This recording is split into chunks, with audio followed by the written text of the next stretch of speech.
SV news కు స్వాగతం. ముందుగా హెడ్లైన్స్. 9వసారి అమెరికా పర్యటనకు ప్రధాని మోదీ.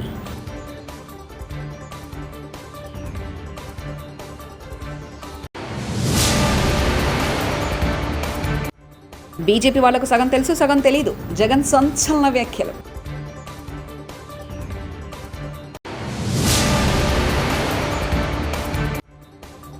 త్యాగధనుడు కొండా లక్ష్మణ్ బాపూజీ. సీఎం రేవంత్ రెడ్డి.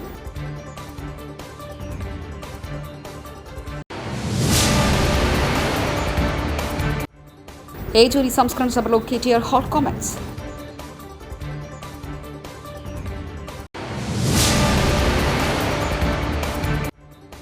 విశాఖ కేంద్రంగా ఐటీ డేటా సెంటర్లు, ఏఐ యూనివర్సిటీ స్థాపన. మినిస్టర్ నారా లోకేష్.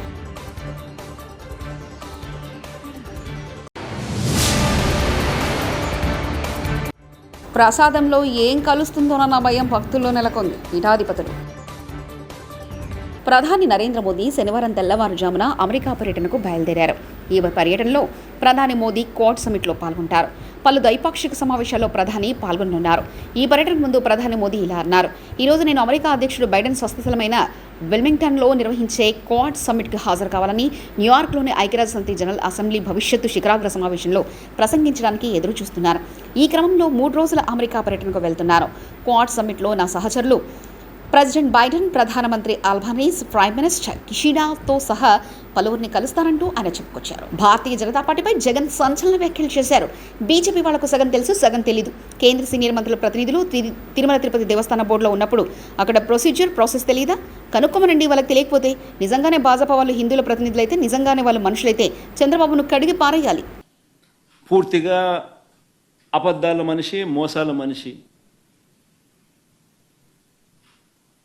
ఇవన్నీ నేను చెప్పినటివన్నీ వాస్తవాలు అయినప్పుడు టీటీడీ బోర్డులో కూడా ఇదే బీజేపీ పార్టీకి సంబంధించిన సీనియర్ మంత్రులకు సంబంధించిన రిప్రజెంటేటివ్స్ కూడా బోర్డులో సభ్యులుగా ఉన్నప్పుడు ఈ ప్రొసీజరు, ఈ ప్రాసెస్ అనేది వాళ్ళకి తెలియదా? కనుక్కోమని.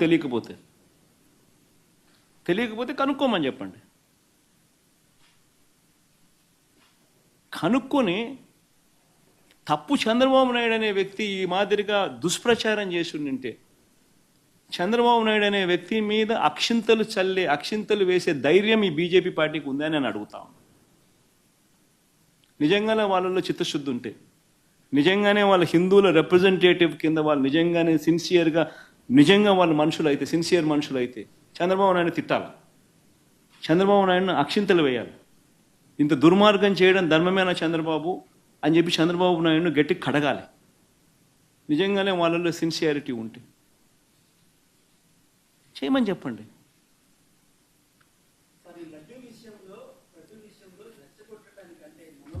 సిపిఎం జాతీయ ప్రధాన కార్యదర్శి సీతారాం ఏచూరి సంస్కరణ సభలో బీఆర్ఎస్ ఎమ్మెల్యే కేటీఆర్ సంచలన కామెంట్స్ చేశారు.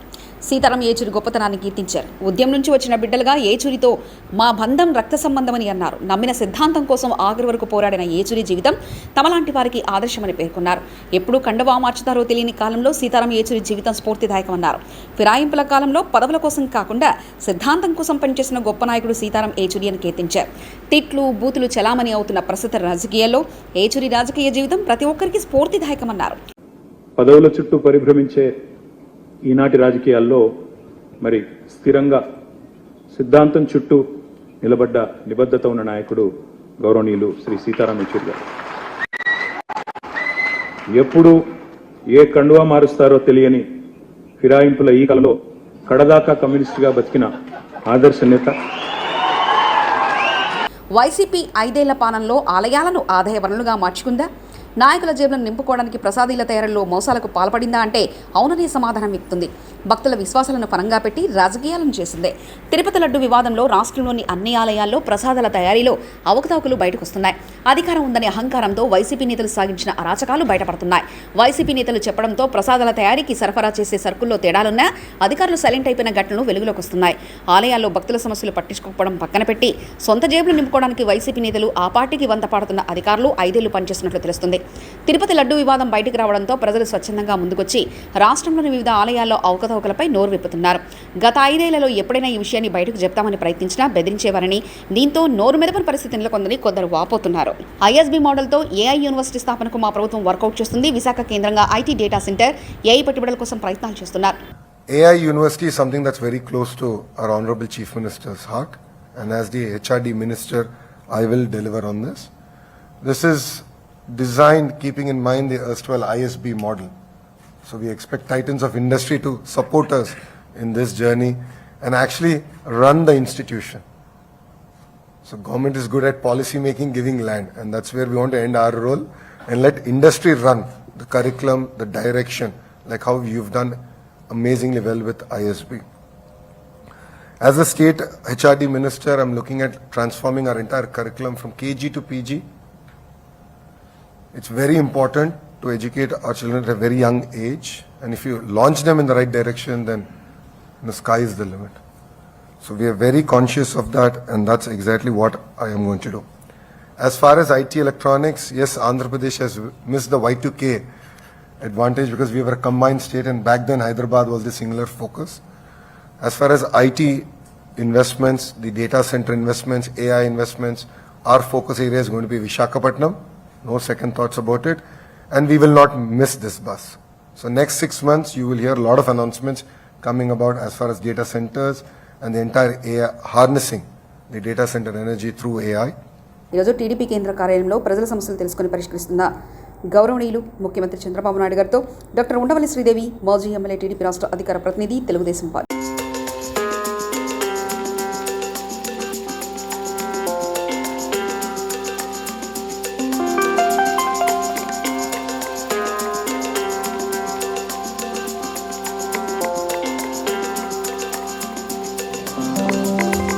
తొలిమలి దశ తెలంగాణ రాష్ట్ర సాధన పోరాటంలో కీలక భూమి పోషించిన కొండా లక్ష్మణ్ బాపూజీని సీఎం రేవంత్ రెడ్డి స్మరించుకున్నారు. 1969లో తన మంత్రి పదవిని సైతం వదులుకున్న త్యాగదనుడు కొండా లక్ష్మణ్ బాపూజీ అని కొనియాడారు. శనివారం కొండా లక్ష్మణ్ బాపూజీ వర్ధంతిని పురస్కరించుకొని ఆయన సేవను సీఎం గుర్తు చేసుకున్నారు. ఒకే దేశం ఒకే ఎన్నిక విధానంపై తెలంగాణ ముఖ్యమంత్రి రేవంత్ రెడ్డి కీలక వ్యాఖ్యలు చేశారు. శనివారం సీతారామయ్య చౌరి సంస్కరణ సభ ముఖ్య అతిథిగా హాజరైన రేవంత్ రెడ్డి మాట్లాడుతూ, జమిలీ ఎన్నికల్లో కొందరు దేశాన్ని కబలించాలనుకున్నారు. ఇలాంటి పరిస్థితుల్లో ఏ చోరీ లేకపోవడం తీరని లోటు. ఏచూరి చూపిన మార్గంలో జమిలీ ఎన్నికలకు అడ్డుకుంటాం, పోరాడతామని ఆయన అన్నారు. జైపాల్ రెడ్డి గారి సమకాలికులు సీతారాం ఏచూరి గారు అని చెప్పి మనం గట్టిగా చెప్పొచ్చు. బ్రతికున్నంత కాలం నమ్మిన సిద్ధాంతం కోసం నిలబడే వాళ్ళు చాలా కొద్ది మంది. రాజకీయాలలో ఉన్న ప్రజాప్రతినిధులు చాలామంది ప్రజాప్రతినిధులుగా ఎదగడానికి ఇచ్చిన ప్రాధాన్యత నమ్మిన సిద్ధాంతానికి ఇచ్చేది చాలా అరుదు. ఆ నమ్మిన సిద్ధాంతం కోసమే ఆఖరి శ్వాస వరకు నిలబడ్డ వ్యక్తి కామ్రేడ్ సీతారాం ఏచూరి గారు. చాలామంది నేను ఈ దేశానికే అంకితం, నేను ఈ ప్రజలకే అంకితం అని ఉపన్యాసాలలో చెప్తుంటారు. కానీ ఆచరణలో చాలా తక్కువ. కానీ సీతారాం ఏచూరి గారు బ్రతికున్నంత కాలం ప్రజల పక్షాన నిలబడమే కాదు, వారి మరణానంతరం కూడా వారి కుటుంబము, వారి పార్థివ దేహాన్ని ప్రజలకే ఇచ్చి ఇతరులకు వారు ఉపయోగపడాలనే విధంగా ఆదర్శంగా నిలబడ్డారు. అంటే నిజంగానే వారి దేశ పేద ప్రజలకు, ఈ దేశంలో అవసరం ఉన్న వాళ్ళ కోసం వారు అంకితమైందని చెప్పి మనం మాట్లాడుకోవచ్చు. ఈరోజు విలువలు, సిద్ధాంతాలు అంతరించిపోతున్న సందర్భంలో, చారిత్రాత్మకమైన సందర్భం, దేశం మీద భారతీయ జనతా పార్టీ లేదా భారతీయ జనతా పార్టీ లాంటి ఆలోచనలు ఉన్నవాళ్ళు అధికారం కోసం జమిలీ ఎన్నికల ముసుగులో ఈ దేశాన్ని కబలించాలనుకుంటున్నప్పుడు అత్యంత చారిత్రాత్మకమైన కీలకమైన సందర్భంలో సీతారాం ఏచూరి గారు లేకపోవడం ఈ దేశానికే తీరని నష్టము అని చెప్పి రాహుల్ గాంధీ గారు ఏ ఆలోచన ఏ మాట అయితే చెప్పినరో నేను 100% ఏకీభవిస్తున్నా. రాహుల్ గాంధీ గారికి, గాంధీ కుటుంబానికి సీతారాం ఏచూరి గారితో చాలా సన్నిహిత సంబంధాలు ఉన్నాయి. రాహుల్ గాంధీ గారు సీతారాం ఏచూరి గారిని ఒక ఫ్రెండ్గా, గైడ్గా, ఫిలాసఫర్గా, ఒక సిద్ధాంతకర్తగా బాగా ఇష్టపడతాడు. వారు చనిపోయినప్పుడు అమెరికాలో ఉన్న రాహుల్ గాంధీ గారు ఈ అంశాన్ని వారే మనందరికీ చెప్పడం జరిగింది.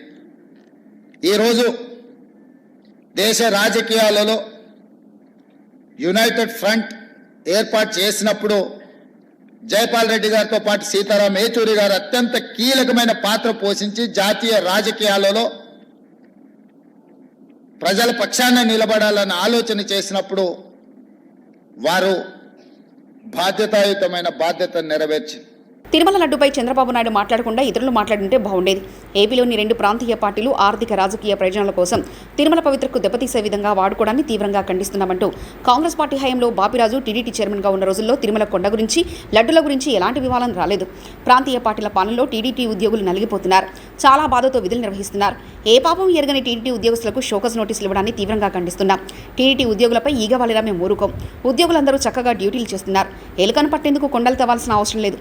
తిరుమల లడ్డుపై సిబిఐ విచారణను నేను అంగీకరించాను. TDT EO Shyamala Rao press conference నేను చూశాను. చాలా భయంతో మాట్లాడుతున్నారు.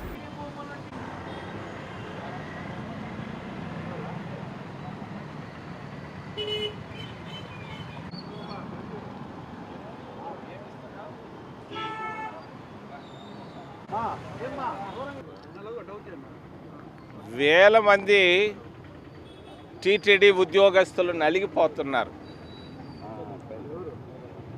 వేల మంది తిరుమల తిరుపతి దేవస్థానం ఉద్యోగస్తులు నలిగిపోతున్నారు. ఈ రాజకీయాల్లో 2 ప్రాంతీయ పార్టీల మధ్య లడ్డూని ఒక ప్రాంతీయ పార్టీ ఆర్థిక ప్రయోజనాలకు వాడుకున్నది. లడ్డూని ఇంకొక ప్రాంతీయ పార్టీ రాజకీయ ప్రయోజనాలకు వాడుకుంటా ఉంది. ఇందులో రాజకీయాలు, ఆర్థిక ప్రయోజనాలు, స్వార్థ ఆర్థిక రాజకీయ ప్రయోజనాలు తప్ప తిరుపతి అభివృద్ధి కానీ, తిరుమల తిరుపతి దేవస్థానం ప్రతిష్ట కానీ వీటిని గురించి ఎవరు ఆలోచించడం లేదు. రాజకీయాలను గురించి ఆలోచిస్తున్నారు. మరి తిరుమల పవిత్రత దెబ్బతింటా ఉంది మీ రాజకీయాల మధ్యలో. తిరుమల తిరుపతి దేవస్థానంలో పనిచేస్తున్న పూణేలో డ్రైనేజ్ క్లీనింగ్ కోసం వచ్చి గుంతలో పడిపోయిన మున్సిపల్ కార్పొరేషన్ ట్యాంకర్ చాకచక్యంగా తప్పించుకున్న ట్యాంకర్ డ్రైవర్.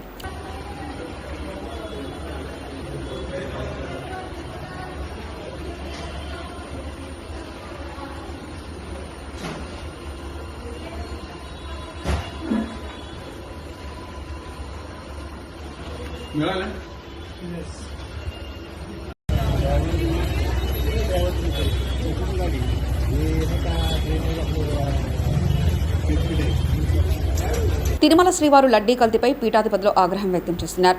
కృష్ణా జిల్లా పెదపులిపాకలో హిందూ దేవాలయ పరిరక్షణ ట్రస్ట్ ఆధ్వర్యంలో ఏర్పాటు చేసిన మీడియా సమావేశంలో పలువురు పీఠాధిపతులు, స్వామీజీలు మాట్లాడారు. ప్రసాదంలో ఏం కలుస్తుందన్న భయంతో భక్తులు ఉండాల్సిన పరిస్థితి నెలకొంది. అపవిత్ర పదార్థాల విషయంలో కఠిన చర్యలు తీసుకోవాలి. స్వామి సన్నిధిలో వేరే మతస్థులకు ఉద్యోగం ఉండకూడదు. శ్రీవారిపై భక్తి విశ్వాసాలు ఉన్నవారికే ఉద్యోగం ఇవ్వాలని స్పష్టం చేశారు. ఆయన పాదాల చెంత ఉన్నటువంటి ప్రసాదాన్ని కళ్ళకద్దుకొని స్వీకరించేటటువంటి భాగ్యం మాకు కలిగిందని దేశ విదేశాల్లో చెప్పుకుంటూ ఉంటారు. అంత గొప్పదైనటువంటి ఆ మహాప్రసాదాన్ని అందులో హిందువులు ప్రతి శనివారం కూడా తలంటి స్నానం చేసి మాంసాహారం ముట్టుకోకుండా ఆయన గురించి కేటాయించి ఆయన పూజలు చేసుకొని జీవించేటటువంటి తత్వం కలిగినటువంటి భారతీయులందరికీ కూడా ఆయువు పట్టైనటువంటి వెంకటేశ్వర స్వామి నివేదనకి తయారు చేసేటటువంటి లడ్డూలు ఇంత నీచానికి దిగజారటం చాలా శోచనీయం. అంటే ఇంకా చెప్పుకోవడానికి వీలు కానటువంటి, అంటే మనకు శాస్త్రవచనంలో చెప్పాలంటే సూకరము అంటే పంది. కాబట్టి పంది యొక్క కొవ్వు, గోవుల యొక్క మాంసంలో కొవ్వు ఇంకా తదితరమైనటువంటి నీచ పదార్థాలన్నింటినీ కలిపి ధర్మానికి గ్లాని కలిగించాలని చూసినటువంటి కారకులు ఎవరైతే ఉన్నారో వాళ్ళకి ఇప్పటికే పనిష్మెంట్ చూపించాడు వెంకటేశ్వర స్వామి. అది మాకు ఈ విధంగా జరిగింది అని తెలుసుకోవటం లేదు. భారతీయులందరూ కూడా ఈ సమయంలో ఏకగ్రీవంగా ఒక్క తాటి మీదకు వచ్చి ఆ స్వామి యొక్క సన్నిధిలో వేరే మతస్థులు ఎవ్వరు 9వసారి అమెరికా పర్యటనకు ప్రధాని మోదీ.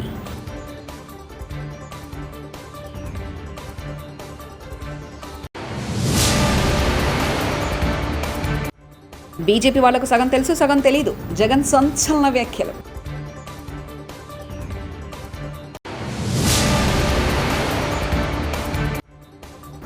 త్యాగధనుడు కొండా లక్ష్మణ్ బాపూజీ, సీఎం రేవంత్ రెడ్డి.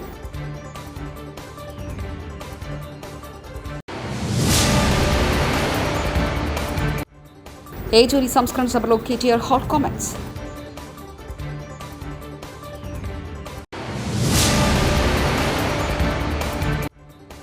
విశాఖ కేంద్రంగా ఐటీ డేటా సెంటర్లు, ఏఐ యూనివర్సిటీ స్థాపన, మినిస్టర్ నారా లోకేష్.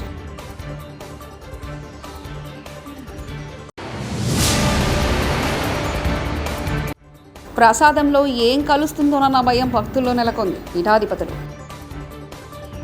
ఇవి బులెటిన్ విశేషాలు. చూస్తూనే ఉండండి ఎస్వీ న్యూస్.